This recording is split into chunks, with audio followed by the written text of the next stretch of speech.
Taksan, şov şaptı şov.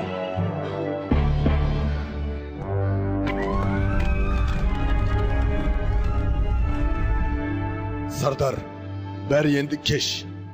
Олым саған аманат. Tuyağımды құтқар. Ер жетіп жігіт болса, кегімді қайтар.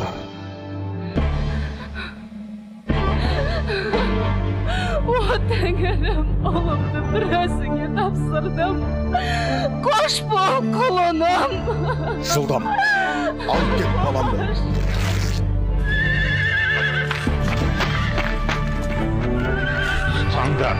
Тұтаңдар ана иттің күшігін.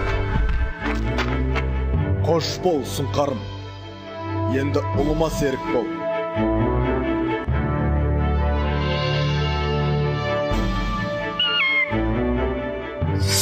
Қошандар.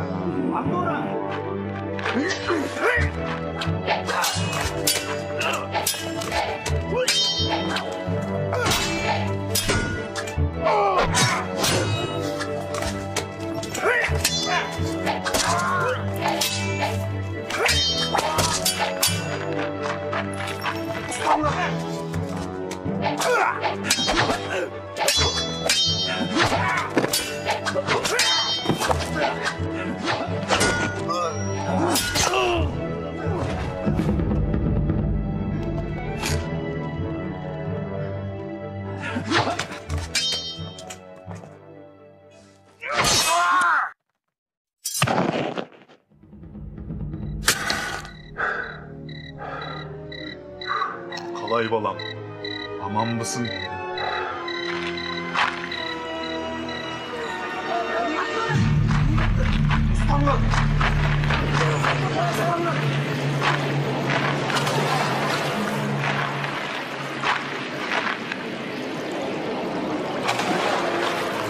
Бұл хан өзеннен ешкімде тірі шыққан емес. Кет.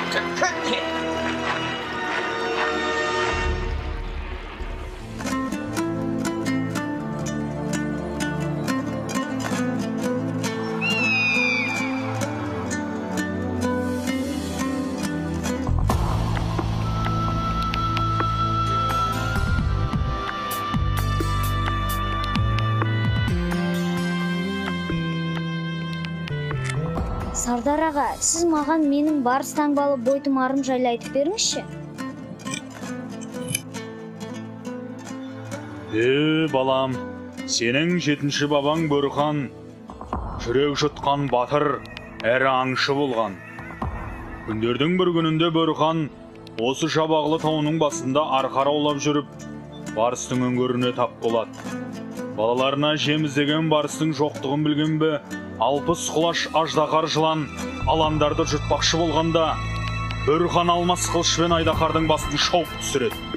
Сол кезде келіп үлгерген қанатты барысты көрген батыр да таңғалып қарап қалады. Аландарын құтқарып қалған батырға барыс тіл қатады. Ей адамзат, мен енді саған өмір бақи қарыздармын.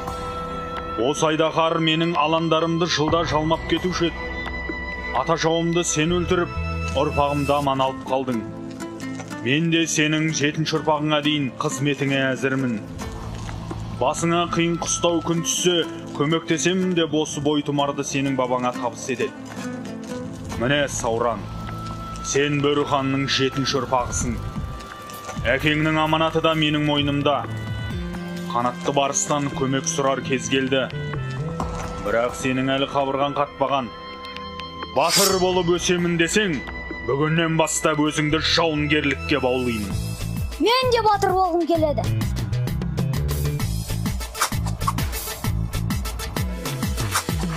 Жауынгерлік әдіс айла үйретсем, қылыш садағын найза менен түйретсем, өскеннен соң азат етіп елімді, дұшпанымның қабырғасын күйретсем.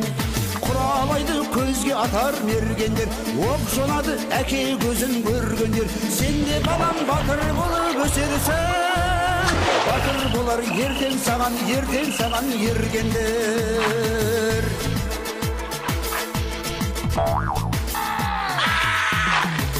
Әрқашанда сабырлы бол саспағын, басқа түскен қиындықтан қашпағын. Батыр болып өсем десең сен ертең, әр күніңді жаттығудан бастағын. Денең шымыр болсын десең ерінбе, жүгір секір жалқаулыққа берілме. Жеңіске ұмтыл намыс деген ұлы күш, жау алдында әлсіз болып көрінбе.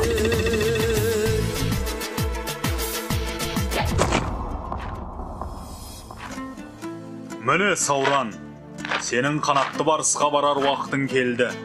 Тәңірім шарлықап, жолың болсын.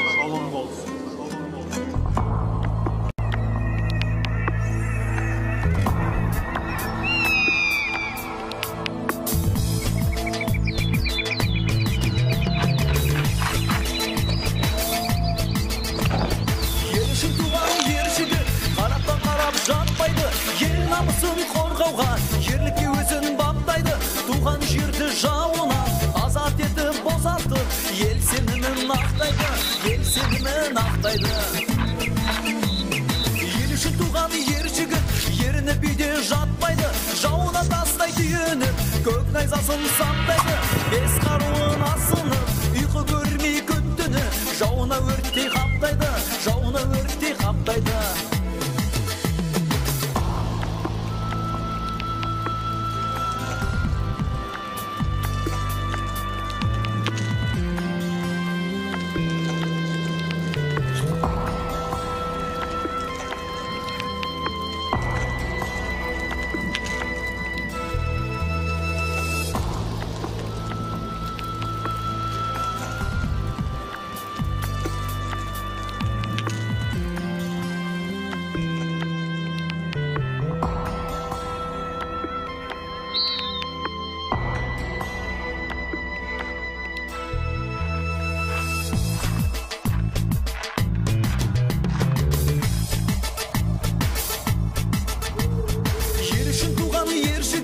Еш нәрседен қайтпайды, қабырғасын сөксе де отанын ешбір сатпайды.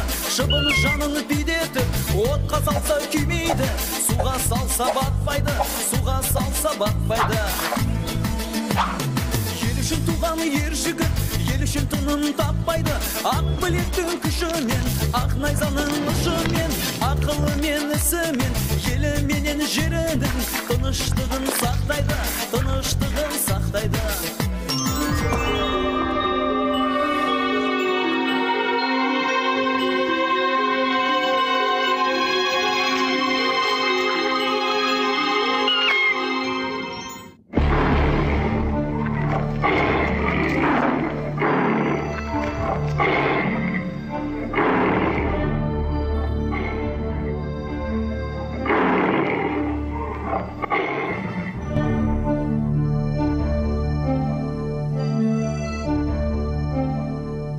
Адам баласы, сені бұл жерге не айдап келді?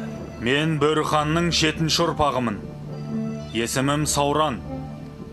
Бабама берген уәдең бойынша келіп тұрмын. Иә, бабаңның алдында қарыздармын. Не мұқтаждығың бар, Сауран? Көмектессең, жау қолында кеткен елім мен жерімді азат етпекпін. Батырдың 5 қаруы бойында болу керек емес пе? Мынау менің сыйым болсын. Міне, енді нағыз жауға шабар батыр болдың. Осы сәттен бастап Сауран мен қанатты барыстың ел азаттығы жолындағы ұлы жорығы бастаған.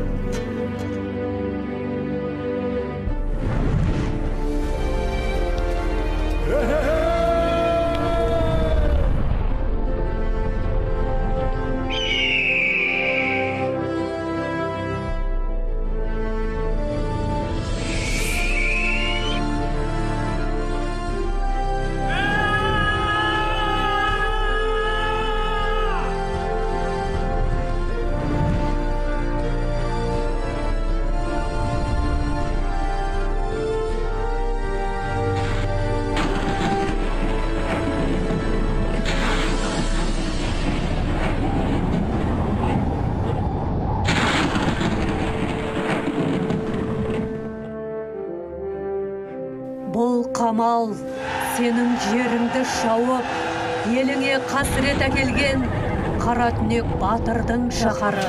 Атына заты сай, залым қаннан талай ел зардап шегіп, менмін деген батырлар ажалын осы жерден тапқан.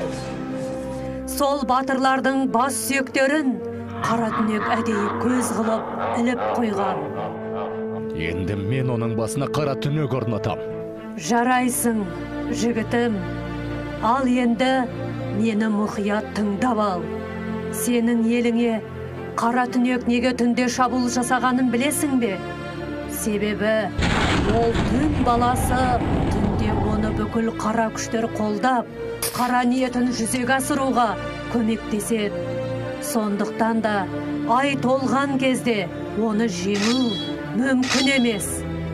Бірақ, Сауран, сен де осал жігіт емессің. Менің саған берген қалқаным мен семсерім жай қарулар емес. Ұлыстың ұлы күні күн нұрына малынып, ай жүзіне шыңдалған қысқа семсерің жауға шапқанда 40 кез ұзарады. Ал менің бейнем бедерленген қалқан сенің жеті бабаңның баталары дарып, періштелердің дұғасымен қапталған. Бұл қалқан сенің қорғаушың, әрі қолдаушың болады.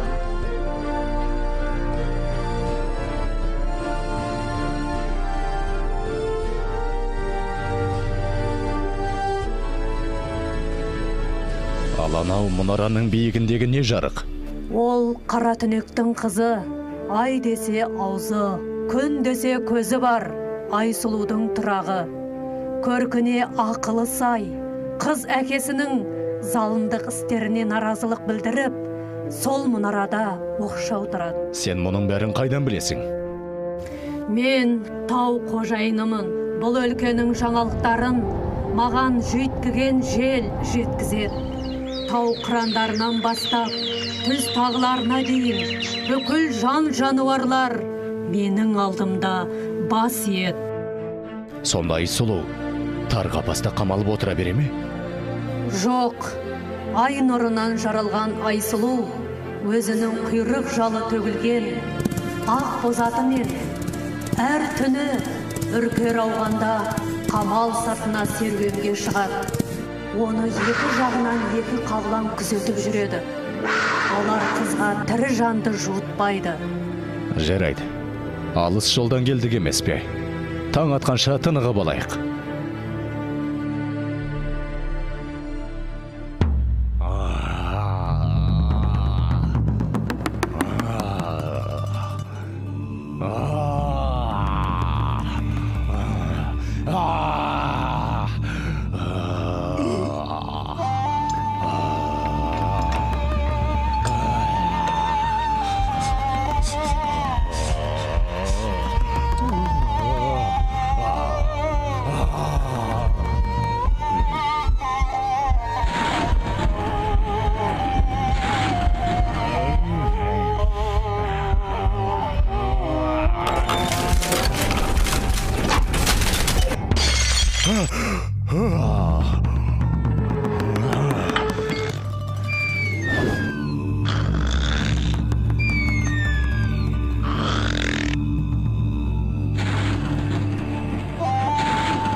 Tez arada mülekesiz kempirdi жеткізіңдер.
қиын болғалы тұр.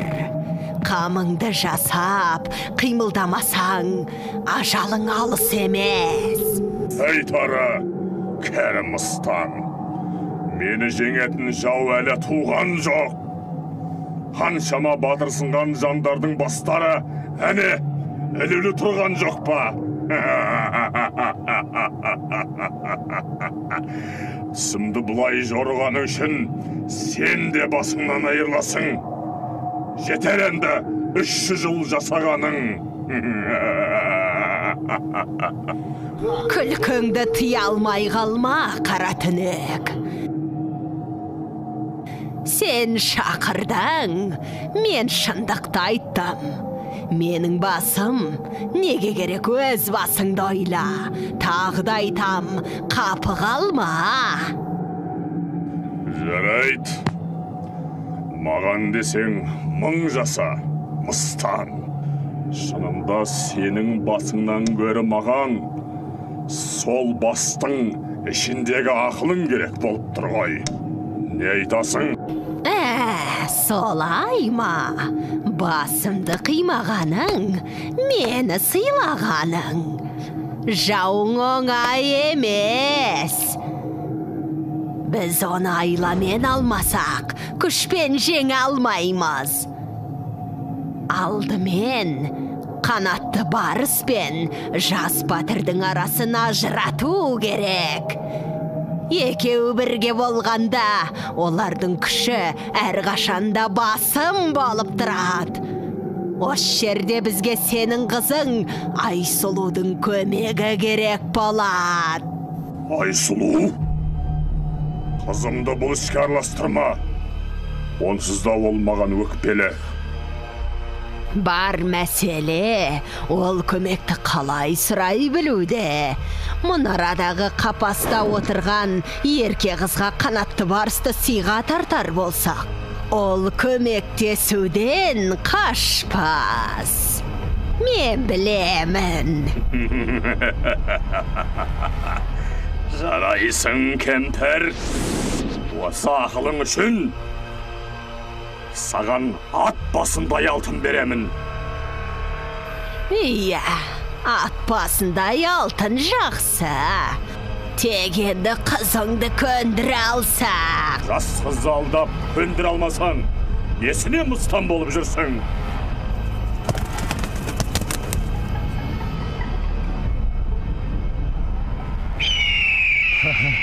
Сен менің сенімді серігім едің ғой. Сонау мұнарадағы Айсұлудың тұрағын көріп қайтшы.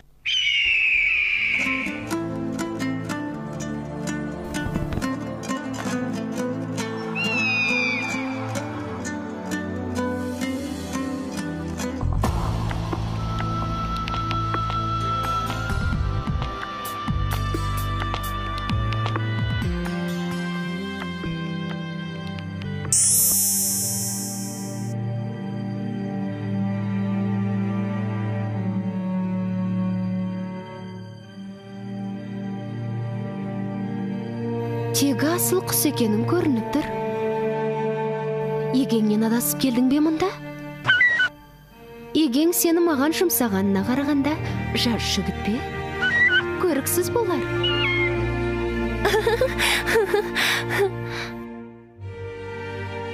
Жарайды. Сендей асылды ақылды құс төресінің егесі де жаман жігіт болмаса керек. Оған мына кестелі орамалда барып бергейсің. Мен әр түні үркер ауа қамал сыртына серуенге шығам.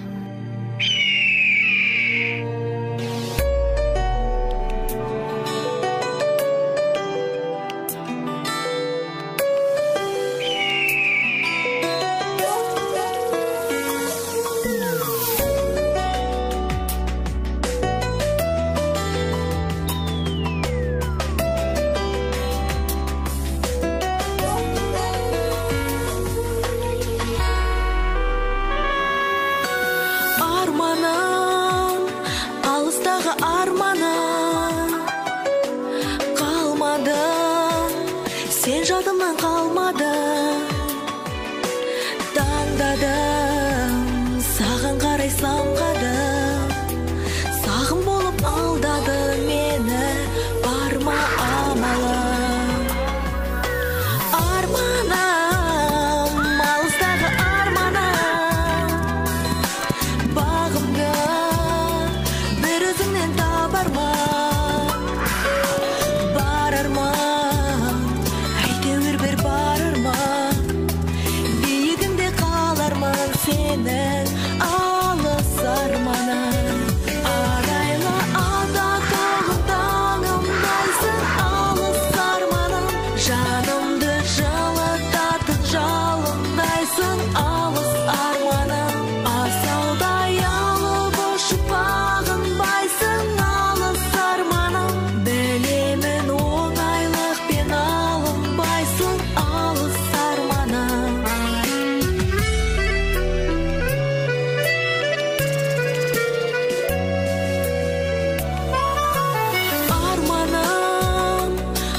Сұлу қызға мыңда бір сәлем. Ішің пысып, зеркен жоқсың ба? Сізді маған әкем жіберсе, ол кісіге айта барыңыз. Мен онымен тілдеспеймін, және сіздің азғырғаныңызға да көнбеймін. О, Айсұлу, бір ашуыңды қиенді. Әкеңе өкпелекеніңді білем, бірақ қандай әке өз перзентін жек көреді. Әкең саған ғажайып бір сый дайындап отыр. Ол қандай сый? Тағы да бір алтын білезік немесе гауһартасты алқа болар. Жоқ, қателестің, Айсұлу. Әкең сенің асыл тастарға қызықпайтынды жақсы білет. Оның саған сыйлайын деп отырғаны барас. Барыс болғанда да күзетші екі қабылан аздай-ақ әкем мені 3-ші барысқа күзетіп қоймақшы ма? Сен түсінбедің, сұлу қыз. Ол жай барыс емес, қанатты барыс. Алғыр, ақылды, өшет, ең бастысы, адамша сөйлей білет. Қанатты барыс, мен бұл қасиетті барыс жайлы естігенмін. Бұл туралы маған кесет оқуды үйреткен тұтқын ханшайым айтқан болатын. Иә, мен оны көргім келеді. Көрерсің, егерде оны қолға түсірсек. Сонда оны әлі қолға түсіру керек пе? Иә, сұлуым. Сондай керемет аңды қолға түсіруге сенің көмегің қажет. Менің?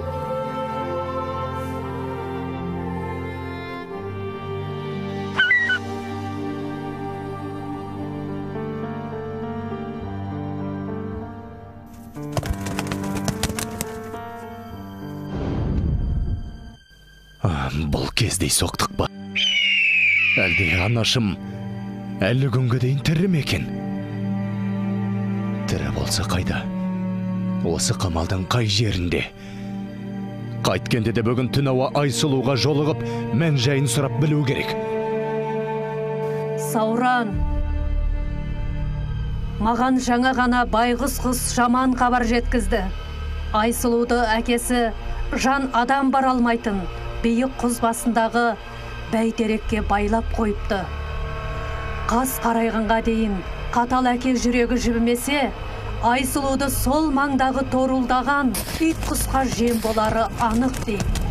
Жоқ, мен оны қалайда құтқаруым керек. Сабыр ет, Сауран. Бұл жолы менің кезегім. Ол жерге адам баласы бара алмайды. Айналасы өткелсіз, шыңырау құз. Мен сенімен бірге барам. Жоқ, Сауран, маған сенсең, күн батқанша Айсұлуды босатып, осында алып келемін. Екеуіңді бірдей көтеріп, шыңырау құздан ұшып өту мен үшін ауырлау екенін түсін. Жарайды онда. Жортқанда жолың болсын.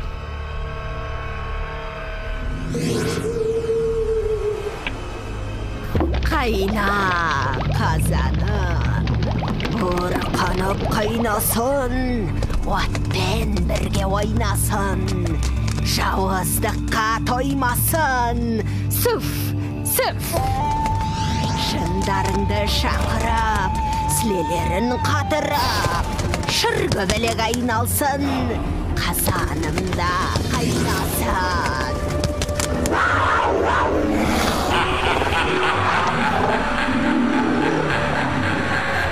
Сұңқарым, мұна бойтұмарды Айсұлу көрсе, қанатты барыстың да біздің ортақ досымыз екенін түсінер. Әлі қап.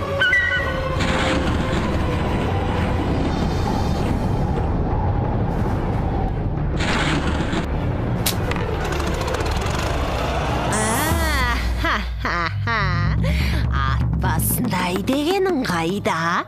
Мынауың жаңа туылған құлынның басындай ғана емес пе? Құлыншақ өскенде ат болмай ма? Төріңнен көрің жақын тұрғанда, саған алтын неге керек?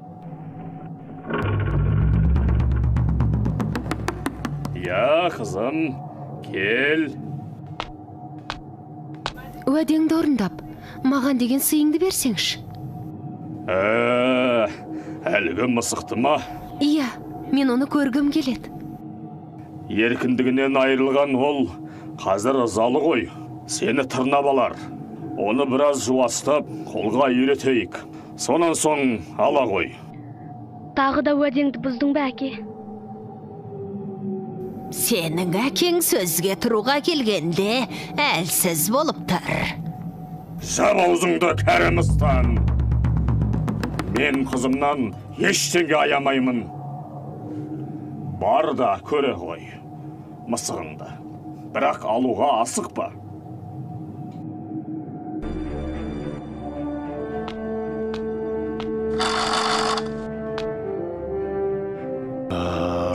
Сен енді боссың мыстан.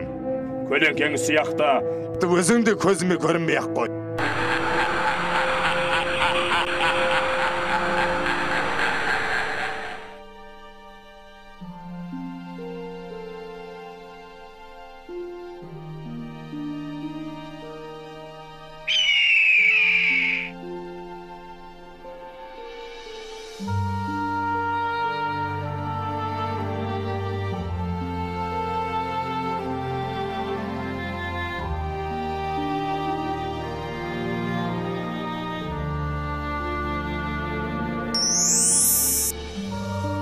Мен де түсіндім, Сұңқар.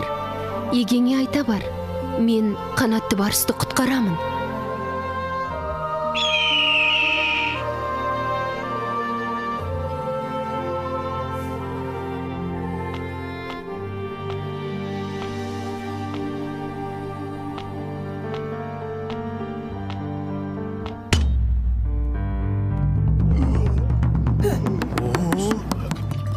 Жылдам, ашыңдар тыңданды. Кешірім өтінем, қасиетті барыс. Енді сенің жолың ашық. Сені азғырғандардың кім екенін білдім. Сондықтан да мен сені кештім. Бірақ енді сен менімен бірге кетуің керек. Мені босатқаныңды әкең естісе, сені кешірмейді.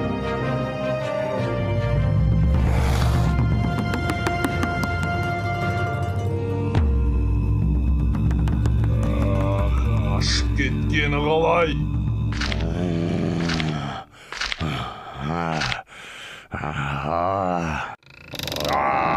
Сендер айғарап жүрсіңдер ме? Ей! Сендер барып батырсынған баланы жекпе-жекке шақырып келіңдер. Әйтпесе!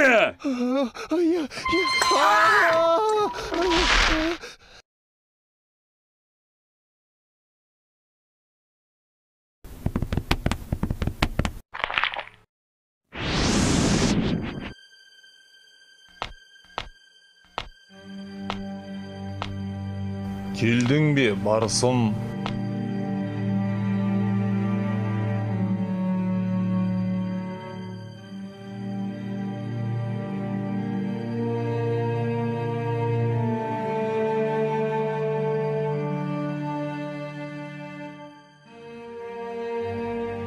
Байсұлу.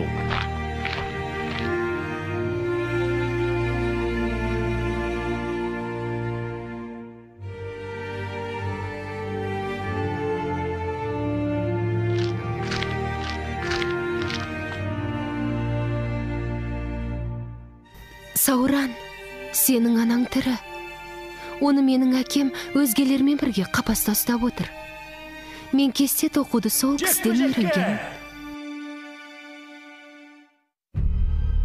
Қара түнек сені жекпе-жекке шақырады, жекпе-жекке! Қара түнекке айта барыңдар. Мен дайынмын.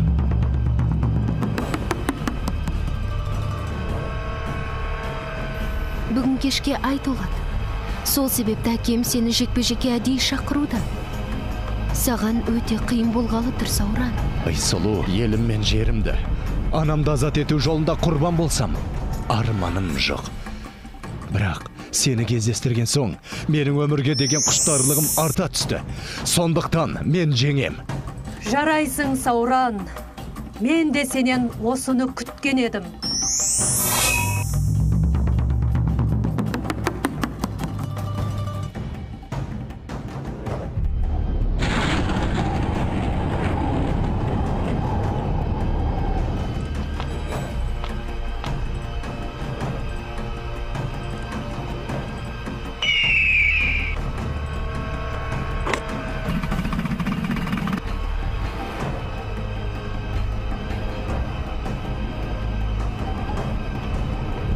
Түнек!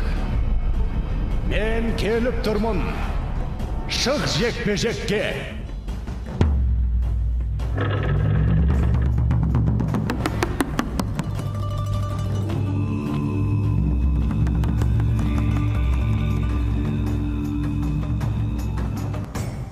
Ей!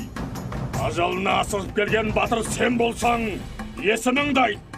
Кімді өлтіргеніңді біле жүрейін. Мен Сауранмын. Ал сен менің елімді шауып, әкемді өлтірген жауызсың. Сенген айың анау болса, соңғы рет қарап ал. Ертеңгі туған айды сен көрмейсің.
Менің сенен сұранарым, бұлттарыңды айдап, айдың жүзін жасыр. Менің батыр досыма көмектес.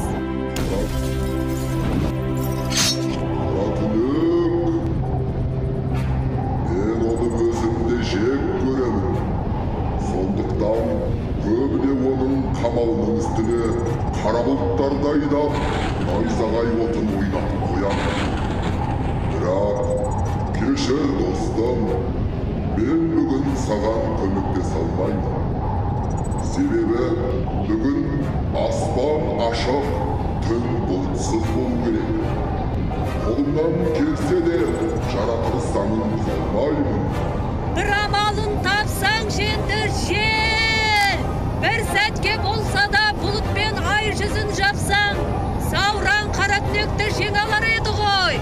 Жаратылыс заңы дейсің, дәл қазір ақ пен қара күресі жүріп жатыр емес пе? Ал сен өзің қай жағына жақтасар едің, жел? Бір сәтке дейсің бе? Жарайды. Ал енді былай тұр. Мен бұлттарды солай қарай үрлеп айдайын.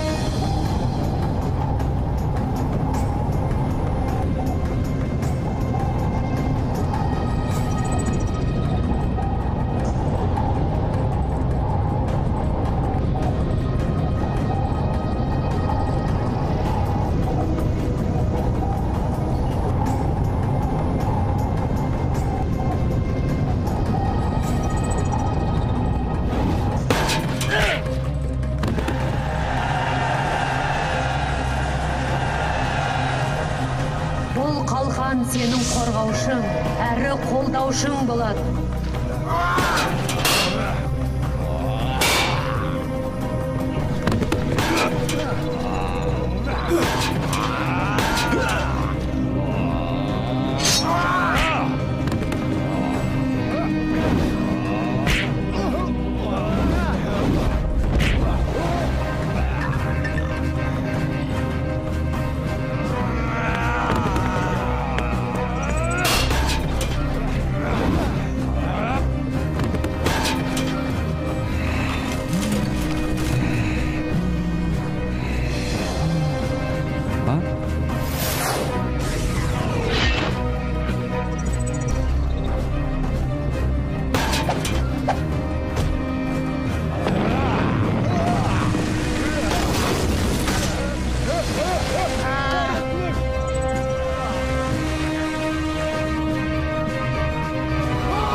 Анашым, бұл мен, бұлың Сауранмын.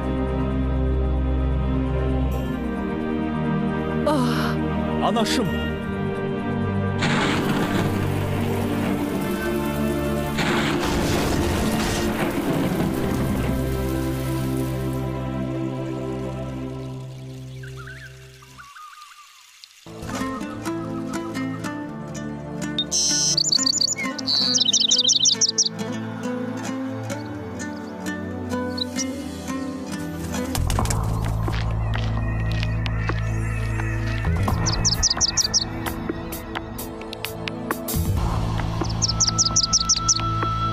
Міне, осы жерге біз қала тұрғызып, жаңа өмір бастаймыз. Ол Сауран қаласы деп аталатын болады. Ал достым, сенмен қоштасар сәт келді. Мен сенің елін ақылмен басқаратын әділ хан боларыңа сенімдімін.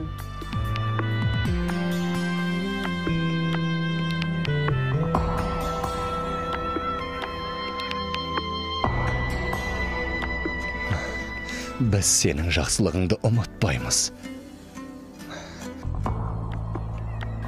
Басыңа қиын қыстау күн туа қалса, мен көмекке дайынмын.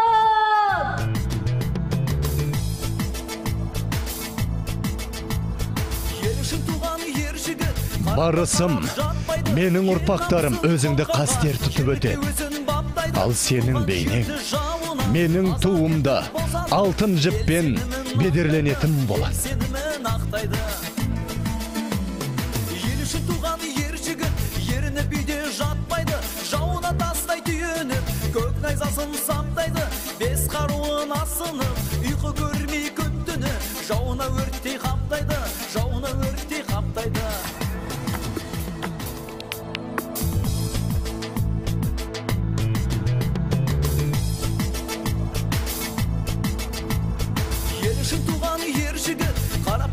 Жатпайды, ел намысын қорғауға, ерлікке өзін баптайды, туған жерді жауынан азат етіп босатып, ел сенімін ақтайды, ел сенімін ақтайды.